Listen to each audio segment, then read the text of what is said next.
wiilashoodii baa yimid ehelkoodii baa yimid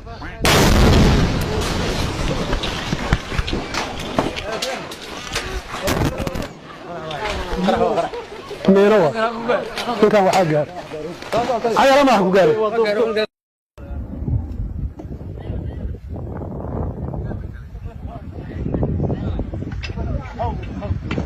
الله أكبر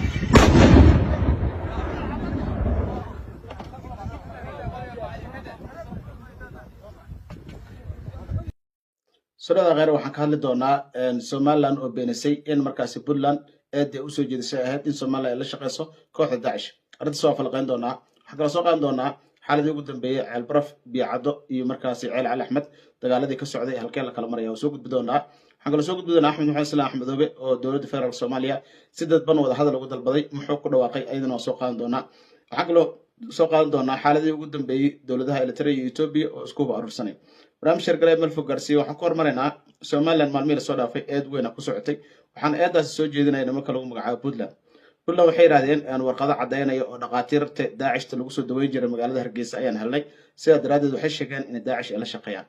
horeyna koonfurta Soomaaliya waxay ugu eedeynaysaa in kooxda AS iyo Somaliland xiriir oo ka dhaxeeyo oo ay jiraan niman abwaano ah macallimiin ah maxalli culimo Soomaaliyeed ah ee ka soo tagay Hargeysa Burco ee Muqdisho tagay kadibna ugu sii gudba dhanka ay jilib marka eedaas iyadoo loo haystay oo reer koonfur eedaas ay ku hayeen ayaa haddana maamulka Puntland wuxuu sheegay in warqado cadeynayo in lagu soo daweeyo isbitaalka weyn ee magaalada Hargeysa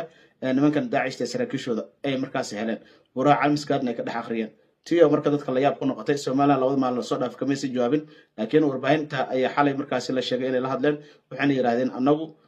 dowladaha dariska xiriir wanaagsan naga dhaxeeyo argagixisadan xiriir lama lihin mana dhici karto hadalka kutirikutanta ee Puntland ka soo yareen oo arrin ceeb ah oo markaas fadeexad ah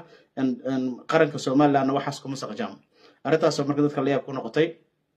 in la sheegay marka Somaliland marar badan farta lagu fiiqay waxay wax naga soo gali kara ma ahin mana dhici karto in anagu argagixis fan gareen Daesh in agtana lagama helo kooxda AS-na lagama helo qolo kale markaas dulmi geysatana lagama helo taas marka dadka Soomaaliya is weydiinayaan Somaliland miyaysa Soomaali ahayn maxaa looga heli waayay maxaa ayaga markaas ka dadbay jihaadka ka jiro Puntland galmudug koonfur galbeed Jubbaland iyo meesha la yiraahdo Hirshabelle iyo gobolka Banaadir intaas maxaa ka duway oo ayaga markaas oo dhankooda jihaad ugu jira su'aalahaas hore la soo weydiin jiray adiga naftaada is weydiinaysaa jawaabteedana ma haysid marka tiyo lagu eedeeyay ay waxay yiraahdeen anaga marnaba naga ma soo galayso arrintaas wana been wana wax xukumi jiraan maamulka Siciidana hogaamiyana uu dulminaya Somaliland ay leeyihiin wixii ka soo korro eedaas iyo beenintaasi oo soo gudbi doonaa waxaan aadeynaa dhanka iyo maxaa la yiraahdaa horta maalmihii la soo dhaafay waxaa jira arrimo oo xiisad weyn u dhaxaysay Eritrea iyo Ethiopia xiisadaasi wali way taagan tahay labada dowladoodna diyaar garow weyn ay ugu jiraan sidii ay ku dagaalami lahaayeen qolo walba waxay leedahay anoo kama dambeysaan taaganahay anagu badda inay soo ceshanayna ay leedahay Ethiopia si kasta noqoto kuwan waxay leeyihiin badda looma imaan karo anagu 32 sano xornahay de wadan kale nagu soo xadgudbi karo Ethiopia agteena ma soo istaagi karto hub aruursi diyaar garow sanad military waxyaabo fara badan la isku aadinay jiro arrintaasna waxa uu culays weyn ayaa ka yimid labada macna diyaar garow iyo hub aruursi weyn ay ku jiraan waxa taas marka ka muuqdo in Eritrea ay leedahay anagu marnaba ma ogolaan doono in dekada casab iyo dhulkeena lagu soo xadgudbo maadaama anagu aan ka xorownay Ethiopia 31 sano ka hor haddana aysan suuragal ahayn inay noo yimaadaan ama dhulkeena nagu qabsadaan caalamkuna ma ogolo anaguna ma ogolin dagaal ayaana ka doorbidaynaa halkaas ay xaaladdu maraysaa Ethiopia waxay leedahay anagu mar dhow dekada casab ayaan yeelan doonaa iyadoo calamo iyo waxyaabo irid maxaa leeyahay asmaro lagu qoray welcome to casab lagu qoray oo warbaahinta lagu faafiyay in arrintaasi bumbuunin weyn ay noqotay dadkuna adduunka ay la yaabeen yara warnimanka Ethiopia gorway badda tageen waa kuwa welcome to casab ku haya ayadana xiisadaas aad u taagan tahay wali wax soo kala dhex galay ama kala hadlayna ma jiro toos ay isku farsaari karaan shirkadda Turkish Airlines waxay joojisay duulimaadyadii ku tagi jirtay magaalada Muqdisho maadaama safaaradda Mareykanka ay soo saartay digniin ah in airportka cadaalad la weerari karo xilli kasta ay shaqaaloodina shaqada airportka ka joojisay cabsi weyn ay soo baxday waxay sheegeen in ilaa 12 bishan laga gaaro March inay shirkadda duulimaadka Turkish Airlines ay tagi doonaan magaalada Muqdisho wax faahfaahin shirkaddu ma sabixin laakiin waxaa loo maleynayaa in la xiriirto digniinta safaaradda Mareykanka ee soo saarto ah in airportka cadaalad uu target yahay ayna dhici karto xilli kasta in la weeraro wixii ka soo kordho shirkadaas iyo diyaar garowgaas ayadana markaas ay ku joojisay ma soo gudbi doonaa Ceel Baraf dhanka hadda tagno xiisad dagaal oo aad u weyn ay ka jirto muddooyinka la soo dhaafay oo markaas ku saabsan in maxaa la yiraahdaa Ceel Baraf iyo Biicado iyo afarta tuulo meesha la isku yiraahdo in markaas dagaal ku soo noqdeen Ceel Cali Axmed Daarunimca dhulkaas oo dhan in dagaal ay ka jiraan kooxdaas ay soo xoojiyeen muddooyinka lasoo dhaaf kusoo noqonayeen dowladda federaalka soomaaliya waxay dhahaysay magaalooyinka waa qabsanay waa ku noqonay haddana waan ka baxnay haddana waan ku noqonay waa lagu jahawareeray dagaalkaasi meel uu socda la garan waayo marka kooxda culayska waxay soo saartay gobolka shabeellaha dhexe waxayna tirahdeen anagu waxaan doonaynaa inaan qabsano shabeellaha dhexe jowhar walaa balcad walaa kulli inaan kala baxnaan doonaynaa gaar ahaan afartan tuulo oo biyacadda iyo markaasi caadle iyo ceelbaraf la yidhahdo afar tuulo laisku yidhahdo ayay leeyihiin waa meesha beyska noo ah waa meesha sheekh shariif deegaan doorashadiisa saxda ah oo kasoo jeeda waa dadkaasi marka waxaa la leeyahay ayaga ayaa markaasi inta badan uga baxa magaalada nimankan inay soo galaan na fududeeya dadkuna waxay isweydiinaya ma sheekh shariifa siyaasadda ku dhex wilmay oo markaasi xasasha ku fashilanayo maxay tahay dagaalka odaga hal sano dhiman tahay lagu soo weerarayo oo isdabajooga noqday waa su-aalo kale oo siyaasiyiinta u taalo laakiin mid anaga noo taalo maha waxay kasoo kordho waa arki doonaa dagaaladuna weli way socdaan duqeyntii way socdaan dowladda etoobiya marka ugu horreysana halkaas shalay ay wax duqeyn ka geysatay lagana yaabo in maalmaha soo socda duqeyntaas ay kasii qayb qaadato waa arki doonaa haddii aan tagno dowlad deegaanka soomaalida xaalad isdiidan ayaa ka jiro oo jabhadda onlef iyo nimanka lagu magacaabo dowlad deegaanka soomaalida madaxdeeda ayaa iskhilaafay muddooyinkii lasoo dhaafay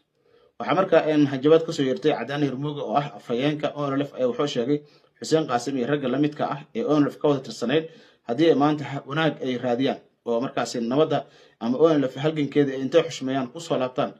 onlef wuxuu yidhi waa xushmeynayna laakiin hadday dagaal noo raadiyaan waan dagaalami karnaa taasna waa in ogaadaan yidhi marka dagaal abiy axmed dhankiisana uu ku dhawaaqay cadaani hirmooge dhankan kalena inuu dagaal dhici karo oo soomaalida isfarasaari kartana muusan inkelin marka rag badan oo lafta ku jiray oo hadda mbb xisbiga la qaraabtaa jiro xuseen qaasim iyo rag kale oo siyaasiyiina ka mid ah oo markaasi wasiire ka ah maamulka dowlad deegaanka soomaalida ayadana waxawaaye waa iska siyaasad oo waxawaaye marba wejiyo badan ayay leedahay wixii kasoo kordho waa arki doonaa waxaan tegaynaa magaalada laascaanood magaalada laascaanood muddooyinka lasoo dhaafay waxaa ka jiray arrin ku saabsan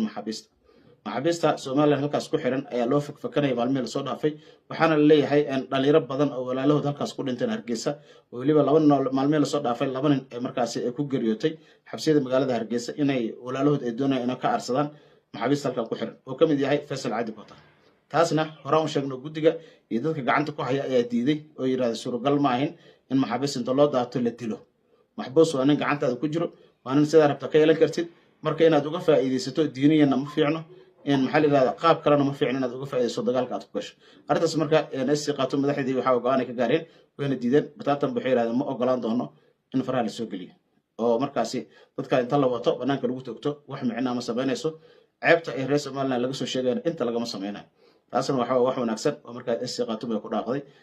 deegaanadaas ceerigaabo haddaan tagnina ceerigaabo nabad ay kasoo socoto oo waxaa laleeyahay dadka shacabka ah inay kusoo laabtaan ay bilaabeen beelaha harti si nabad ay ugu soo laabaneen walow xiisad u dhexaysa puntland iyo somaliland halkaas ka jirto oo puntland ay doonayso inay dhisto wadada boosaaso iyo ceerigaabo xiriiriso si ganacsi halkaas uga soo baxo oo waxaa laleeyahay dekeda markaasi boosaaso ayaa la doonayaa in ceerigaabo looga adeego walow somaliland aysan arrintaas doonayn oo markaasi deegaanka